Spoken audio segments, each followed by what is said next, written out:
Esta semana recordamos al acorazado estadounidense Maine, que se hundió en el puerto de La Habana en febrero de 1898. Llevaba un mes atracado en la zona para proteger a los norteamericanos de la isla ante los enfrentamientos entre España y su todavía colonia cubana. Una noche el Maine explotó. Con él perecieron casi 270 marineros. Estados Unidos atribuyó lo sucedido a un atentado de los españoles. Así se encendió la mecha que iniciaría la guerra hispano-norteamericana y que puso fin al dominio español en Cuba y Puerto Rico. Años después, Estados Unidos reconocería que la explosión de uno de los polvorines pudo ser la causa del hundimiento del acorazado. Así lo contaba en 1998 Informe Semanal.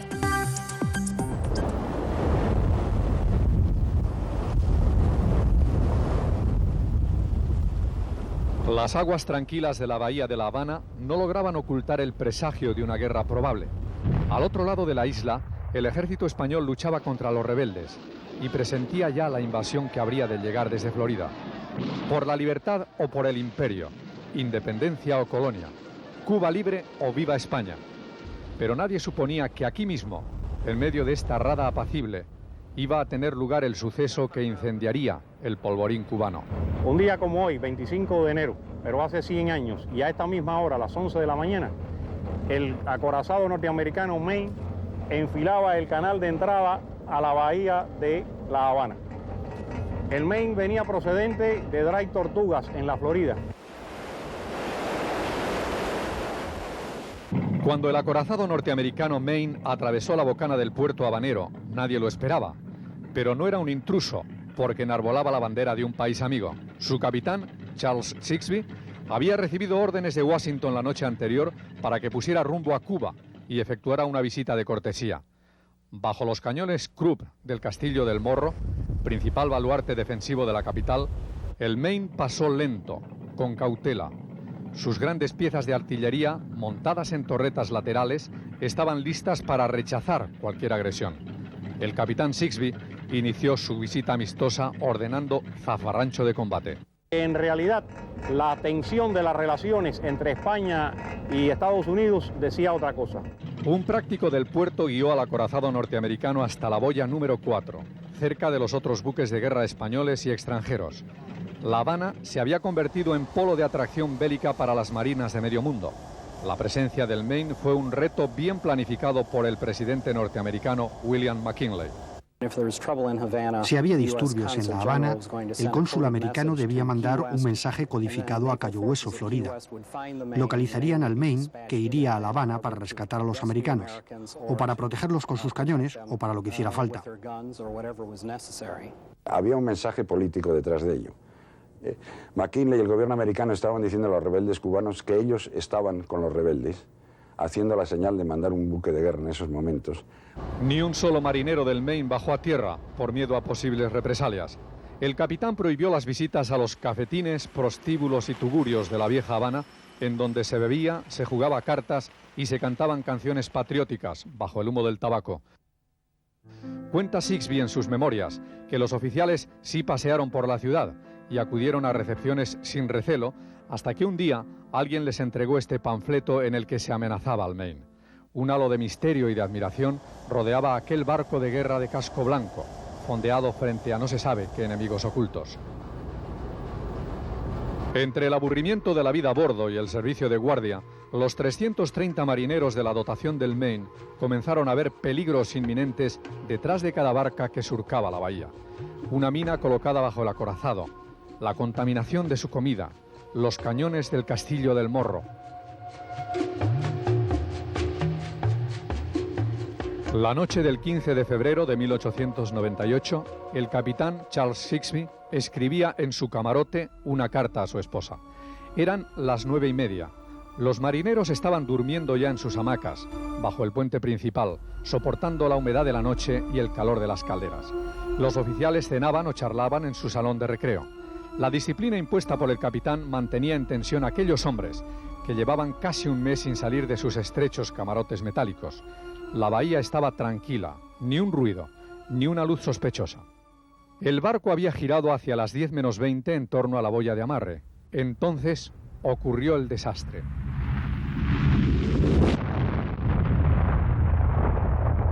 Todos corrieron enloquecidos en busca de una salida. Una descomunal explosión había sacudido al acorazado, a estribor y a proa.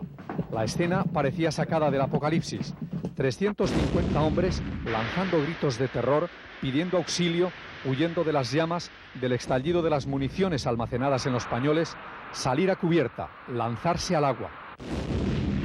Los jefes de la Marina española dieron orden de acudir en auxilio de las víctimas. Las barcas lograron salvar a medio centenar de hombres, pero 260 marineros y 2 oficiales no lograron salir de entre la chatarra del acorazado que se asentó sobre el fondo de la bahía. El capitán Sigsbee envió este telegrama urgente a Washington, el mensaje de la muerte y el aviso de que él desconoce la causa de la catástrofe. Al leerlo, el presidente McKinley, partidario hasta aquel día de la paz con España, entró en un estado de profunda depresión. Se percibía en Washington un estado de shock. Pocos entendían cómo pudieron morir tantas personas en unos pocos minutos. Fue la mayor matanza de marineros hasta el ataque japonés de Pearl Harbor. La Marina no estaba acostumbrada. Quizá hoy ya lo estamos por los accidentes aéreos o por el hundimiento de cruceros como el Titanic. El presidente norteamericano ordenó que una comisión de la Marina, formada por 4 oficiales de alta graduación, investigara la causa del siniestro. Esa corte comenzó a trabajar al mismo tiempo que otra formada por el gobierno español. Así quedó el Maine destrozado en medio de la bahía habanera, roto en 2, con sus cofas y chimeneas abatidas, como muestran estas imágenes rodadas por la compañía Edison. Es la primicia cinematográfica cubana que ha llegado hasta nuestros días. Estos hierros retorcidos clamaban venganza. En su ruta hacia La Habana, el Maine había atravesado pocos meses antes esta bahía de Nueva York, bajo la antorcha de la Estatua de la Libertad recién encendida. La bolsa de Wall Street funcionaba ya a toda presión, como las calderas del acorazado. Y cuando la noticia del triste desastre llegó aquí a Manhattan, los periódicos de la llamada prensa amarilla comenzaron a lanzar a la calle cada mañana las más truculentas hipótesis para explicar cómo se hunde un crucero acorazado. De este edificio, sede entonces del periódico New York Journal, salieron las más incendiarias. 5 horas después de la voladura del Maine, sus rotativas inundaron las calles de Nueva York a 1 millón de ejemplares diarios, con una exclusiva basada en la imaginación de sus corresponsales. El acorazado había sido víctima de una mina colocada por marinos españoles. La explosión del Maine significó un canto de batalla.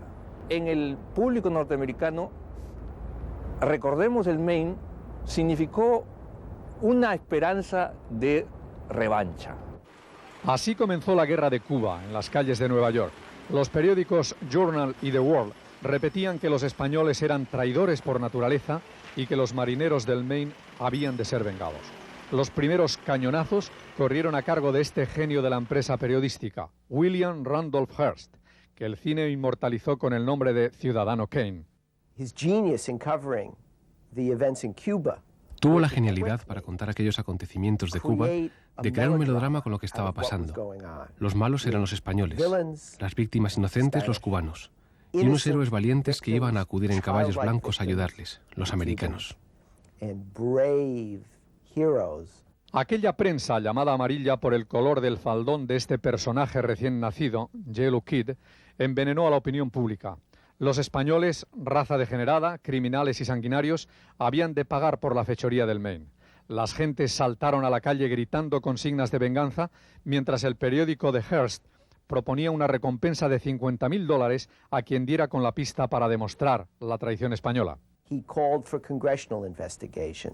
Pidió una investigación parlamentaria, pidió la guerra y trató de reclutar a sus lectores para que intentaran averiguar lo que le pasó al Maine.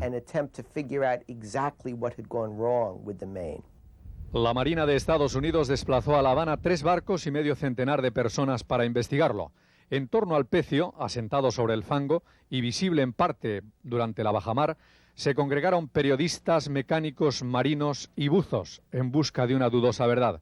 Este oficial estadounidense, el alférez Powelson, sería el autor de la teoría que acabó por aceptar la Comisión de Washington, tras 4 semanas de frenética actividad. Los americanos impidieron la entrada, el acceso a los alrededores del barco y adentro del pecio a los españoles, por lo tanto los datos faltaban. He aquí las 2 hipótesis: explosión interna igual accidente y factor exterior, o sea, una mina, un atentado.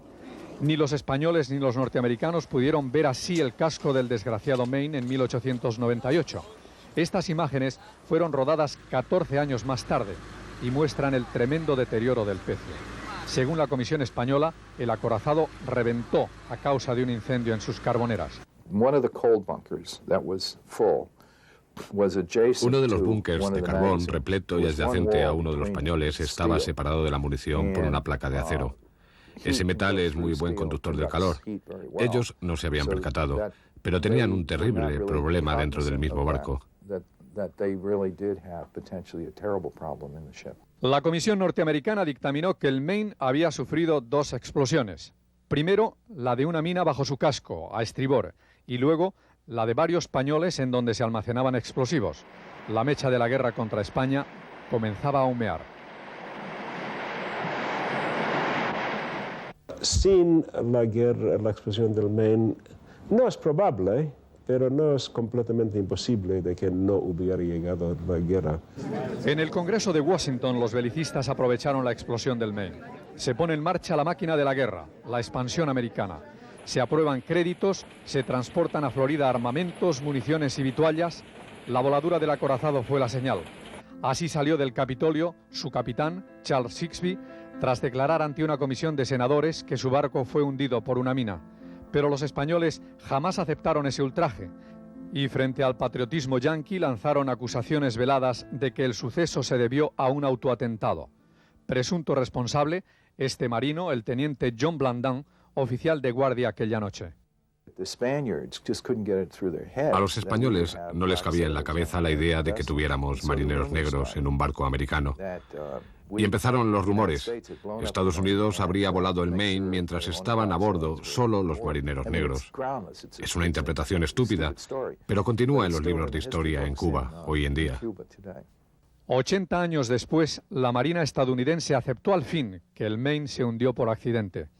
El análisis de estas imágenes obtenidas en 1911 permitió a una comisión de expertos determinar que la voladura del acorazado se debió a una explosión interna. Esta comisión paraoficial fue encabezada por el prestigioso almirante Rickover, padre del primer submarino nuclear norteamericano. En 1898 había una presión política terrible y era urgente tomar una decisión rápida. Desde el punto de vista técnico, es siempre un engorro tener que actuar con celeridad, porque te obliga a cometer errores. Debajo del Maine nunca hubo ninguna mina. Los cadáveres de 266 marinos fueron repatriados desde La Habana después de la guerra. Se repitió el misticismo patriótico que hizo de Estados Unidos una potencia a principios de este siglo tras expulsar a España de su última colonia americana. Los miembros de la dotación del Maine fueron proclamados héroes nacionales y enterrados en el cementerio de Arlington, cerca del Pentágono. El tiempo ha logrado borrar alguna mentira y toda la infamia. La mayoría de la gente de este país cree hoy que no fue una mina, sino un accidente interno lo que hizo estallar el barco.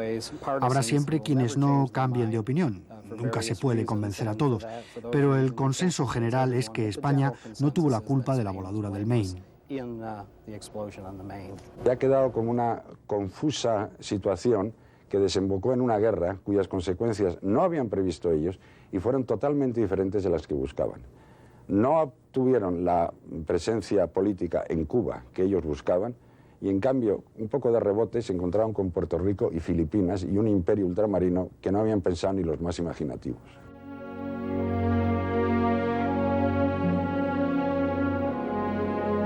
El quebrantado Maine también mereció un funeral digno del héroe.